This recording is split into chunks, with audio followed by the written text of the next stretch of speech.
അമേരിക്കയിലെ മിനിയാപോളിസ് നഗരത്തെ നടുക്കിക്കൊണ്ട് ഞായറാഴ്ച പുലർച്ചെയുണ്ടായ ക്രൂരമായ വെടിവെപ്പ് ആഗോളതലത്തിൽ വലിയ ചർച്ചയായിരിക്കുകയാണ്. സമാധാനപരമായി കടന്നുപോയ ഒരു വാരാന്ത്യത്തിന്റെ അവസാന മണിക്കൂറുകളിലാണ് ജനക്കൂട്ടത്തിന് നേരെ അജ്ഞാതർ വെടിയുതിർത്തത്. നഗരത്തിലെ പ്രശസ്തമായ നൈറ്റ് ഫൈറ്റ് ഡിസ്ട്രിക്റ്റിൽ സ്ഥിതി ചെയ്യുന്ന റെയിൻ ഇവന്റ് സെന്ററിന് പുറത്താണ് ഈ ദാരുണമായ സംഭവം അരങ്ങേറിയത്. നിമിഷം നേരം കൊണ്ട് ഒരു വലിയ വിനോദ കേന്ദ്രം ചോരക്കളമായും ഭീതിയുടെ നിഴലിലായും മാറുന്ന കാഴ്ചയ്ക്കാണ് അവിടുത്തെ ജനങ്ങൾ സാക്ഷ്യം വഹിച്ചത്. വാരാന്ത്യത്തിന്റെ സന്തോഷങ്ങൾ ആസ്വദിക്കാനും സുഹൃത്തുക്കളോടൊപ്പം സമയം ചെലവഴിക്കാനും എത്തിയ നിരപരാധികളായ മനുഷ്യരാണ് ഈ ആക്രമണത്തിന്റെ ഇരകളായി മാറിയത്. പുലർച്ചെയുള്ള ആ സമയത്ത് ക്ലബിന് പുറത്ത് വലിയൊരു ജനക്കൂട്ടം തടിച്ചുകൂടിയിരുന്നു. പാട്ടും ചിരിയും സംഭാഷണങ്ങളുമായി സജീവമായിരുന്ന ആ അന്തരീക്ഷത്തിലേക്ക് പെട്ടെന്നാണ് ആയുധധാരികളായ അക്രമികൾ വെടിയുതിർക്കാൻ തുടങ്ങിയത്. പെട്ടെന്നുണ്ടായ വെടിയൊച്ചകൾ ആദ്യം പടക്കങ്ങൾ പൊട്ടുന്നതാണെന്ന് തെറ്റിദ്ധരിച്ചെങ്കിലും ആളുകൾ ചോരയൊലിപ്പിച്ച് വീഴാൻ തുടങ്ങിയതോടെയാണ് അക്രമത്തിന്റെ വ്യാപ്തി പുറത്തറിഞ്ഞത്. വെടിയൊച്ചകൾ ഉയർന്നതോടെ സംഭവ സ്ഥലത്ത് വൻ പരിഭ്രാന്തിയാണ് പടർന്നത്. സുരക്ഷിതമായ ഇടങ്ങൾ തേടി ആളുകൾ നാലുപാടും ചിതറിയോടി. പരസ്പരം ചവിട്ടിയും തള്ളിയും രക്ഷപ്പെടാൻ ശ്രമിച്ച ജനക്കൂട്ടത്തിന്റെ നിലവിളികൾ കൊണ്ട് ആ പ്രദേശം മുഖരിതമായി. മിനിയാപോളിസ് നഗരത്തിലെ ഏറ്റവും തിരക്കേറിയ ഒരു വിനോദ കേന്ദ്രമാണ് മിനിറ്റുകൾക്കുള്ളിൽ യുദ്ധക്കളത്തിന് സമാനമായ അന്തരീക്ഷത്തിലേക്ക് വഴിമാറിയത്. സ്വന്തം ജീവൻ രക്ഷിക്കാൻ വേണ്ടി ആളുകൾ സമീപത്തെ കെട്ടിടങ്ങളിലും വാഹനങ്ങൾക്ക് പിന്നിലും ഒളിച്ചു. സംഭവം നടന്നയുടൻ തന്നെ മിനിയാപോളിസ് പോലീസ് ഉദ്യോഗസ്ഥർക്ക് വെടിവെപ്പ് സംബന്ധിച്ച അടിയന്തര സന്ദേശം ലഭിച്ചു. മിനിറ്റുകൾക്കകം തന്നെ വൻ പോലീസ് സന്നാഹമാണ് സംഭവ സ്ഥലത്തേക്ക് കുതിച്ചെത്തിയത്. ചോരയിൽ കുളിച്ചു കിടക്കുന്ന ഇരകളെയും ഭയന്നോടുന്ന ജനക്കൂട്ടത്തെയുമാണ് പോലീസിന് അവിടെ കാണാൻ സാധിച്ചത്. പ്രദേശം മുഴുവൻ വളഞ്ഞ പോലീസ് അക്രമികൾക്കായി ഉടനടി തിരച്ചിൽ ആരംഭിക്കുകയും പരിക്കേറ്റവർക്ക് പ്രാഥമിക ശുശ്രൂഷ നൽകാനുള്ള നടപടികൾ സ്വീകരിക്കുകയും ചെയ്തു. പോലീസ് പുറത്തുവിട്ട ഔദ്യോഗിക വിവരങ്ങൾ പ്രകാരം 9 പേർക്കാണ് ഈ വെടിവെപ്പിൽ ഗുരുതരമായി പരിക്കേറ്റത്. ഇവരിൽ 2 പേരുടെ നില അതീവ ഗുരുതരമായി തുടരുകയാണെന്നാണ് മെഡിക്കൽ സംഘം നൽകുന്ന സൂചന. ഇവരുടെ ജീവൻ രക്ഷിക്കാനുള്ള തീവ്ര ശ്രമത്തിലാണ് ഡോക്ടർമാർ. പരിക്കേറ്റ മറ്റ് 7 പേരെയും നഗരത്തിലെ വിവിധ ആശുപത്രികളിൽ പ്രവേശിപ്പിച്ചു. പെട്ടെന്നുണ്ടായ അക്രമത്തിൽ പകച്ചുപോയ പരിക്കേറ്റവരുടെ ബന്ധുക്കളും സുഹൃത്തുക്കളും വലിയ ആഘാതത്തിലാണ്. മിനിയാപോളിസ് ഇടക്കാല പോലീസ് മേധാവി ബിൽ പീറ്റേഴ്സൺ ഈ ആക്രമണത്തെ ശക്തമായ ഭാഷയിലാണ് അപലപിച്ചത്. യാതൊരു കാരണവുമില്ലാതെ നിരപരാധികളായ മനുഷ്യർക്ക് നേരെ നടത്തിയ ഈ അതിക്രമം തികച്ചും വിവേകശൂന്യവും ക്രൂരവുമാണെന്ന് അദ്ദേഹം മാധ്യമങ്ങളോട് പറഞ്ഞു. വാരാന്ത്യ രാത്രി ആസ്വദിക്കാൻ ഇറങ്ങിയ സാധാരണക്കാരായ ജനങ്ങളുടെ ജീവനാണ് ഈ അക്രമികൾ വലിയ അപകടത്തിലാക്കിയത്. കുറ്റവാളികളെ നിയമത്തിന് മുൻപിൽ കൊണ്ടുവരാൻ സാധ്യമായ എല്ലാ നടപടികളും സ്വീകരിക്കുമെന്ന് അദ്ദേഹം ജനങ്ങൾക്ക് ഉറപ്പു നൽകി.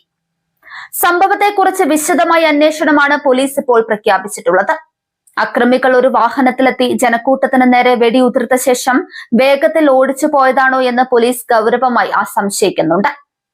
അതായത് ഇതൊരു ആസൂത്രിതമായ ഡ്രൈവ് ബൈ ആക്രമണമാക്കാനുള്ള സാധ്യതകളാണ് അന്വേഷണ ഉദ്യോഗസ്ഥർ പരിശോധിക്കുന്നത്. സംഭവ സ്ഥലത്തു നിന്നും ലഭിച്ച തെളിവുകളും ദൃക്സാക്ഷി മൊഴികളും ഈ ദിശയിലേക്കാണ് വിരൽ ചൂണ്ടുന്നത്. ക്ലബിന്റെ പരിസരത്തുള്ള സ്ഥാപനങ്ങളിലെ CCTV ദൃശ്യങ്ങൾ പോലീസ് പൂർണ്ണമായും ശേഖരിച്ചിട്ടുണ്ട്. അക്രമികൾ സഞ്ചരിച്ച വാഹനം തിരിച്ചറിയാനുള്ള ശ്രമങ്ങളാണ് ഇപ്പോൾ ദ്രുതഗതിയിൽ നടക്കുന്നത്. കൂടാതെ സംഭവ സമയത്ത് അവിടെ ഉണ്ടായിരുന്ന ആളുകളോട് എന്തെങ്കിലും വിവരങ്ങൾ ലഭ്യമാണെങ്കിൽ അത് പോലീസുമായി പങ്കുവെക്കാൻ അധികൃതർ അഭ്യർത്ഥിച്ചിട്ടുമുണ്ട്. ശാസ്ത്രീയ തെളിവുകളുടെയും സാങ്കേതിക വിദ്യയുടെയും സഹായത്തോടെ പ്രതികളെ ഉടൻ തന്നെ വലയിലാക്കാൻ കഴിയുമെന്നാണ് അന്വേഷണ സംഘത്തിന്റെ പ്രതീക്ഷ. അമേരിക്കയിൽ സമീപകാലത്തായി വർദ്ധിച്ചു വരുന്ന തോക്ക് സംസ്കാരത്തിന്റെ ഏറ്റവും പുതിയ ഉദാഹരണമാണ് മിനിയാപോളിസിലെ ഈ സംഭവം. പൊതുസ്ഥലങ്ങളിലും വിനോദ കേന്ദ്രങ്ങളിലും പോലും ജനങ്ങൾക്ക് സ്വൈര്യമായി ഇറങ്ങി നടക്കാൻ കഴിയാത്ത അവസ്ഥയാണ് ഇതുണ്ടാക്കുന്നത്. തോക്ക് നിയന്ത്രണ നിയമങ്ങൾ കൂടുതൽ കർശനമാക്കണമെന്ന ആവശ്യത്തിന് ഈ സംഭവം വീണ്ടും ആക്കം കൂട്ടുകയാണ്. നിരപരാധികളുടെ ചോര വീഴുമ്പോഴും രാഷ്ട്രീയമായ തർക്കങ്ങൾ കാരണം കൃത്യമായ നിയമനിർമ്മാണം സാധ്യമാക്കാത്തതിൽ ജനങ്ങൾക്കിടയിൽ വലിയ പ്രതിഷേധമുണ്ട്. ഈ വെടിവെപ്പ് മിനിയാപോളിസിലെ നൈറ്റ് ലൈഫ് ബിസിനസിനെ വലിയ രീതിയിൽ ബാധിക്കാൻ സാധ്യതയുണ്ട്. നഗരത്തിലെ ജനങ്ങൾ രാത്രികാലങ്ങളിൽ പുറത്തിറങ്ങാൻ ഭയപ്പെടുന്ന സാഹചര്യം ഇതുണ്ടാക്കും. ഹോട്ടലുകൾ, ക്ലബ്ബുകൾ, മറ്റ് വിനോദസഞ്ചാര കേന്ദ്രങ്ങൾ എന്നിവയുടെ സുരക്ഷാ ക്രമീകരണങ്ങൾ പുനഃപരിശോധിക്കേണ്ട അവസ്ഥയിലാണ് ഉടമസ്ഥർ. പോലീസിന്റെ സാന്നിധ്യം ഇത്തരം മേഖലകളിൽ ഇനിയും വർദ്ധിപ്പിക്കണമെന്ന ആവശ്യവും ശക്തമാണ്. അക്രമത്തിന് പിന്നിലെ കൃത്യമായ ലക്ഷ്യം എന്താണെന്ന് ഇതുവരെ വ്യക്തമായിട്ടില്ല.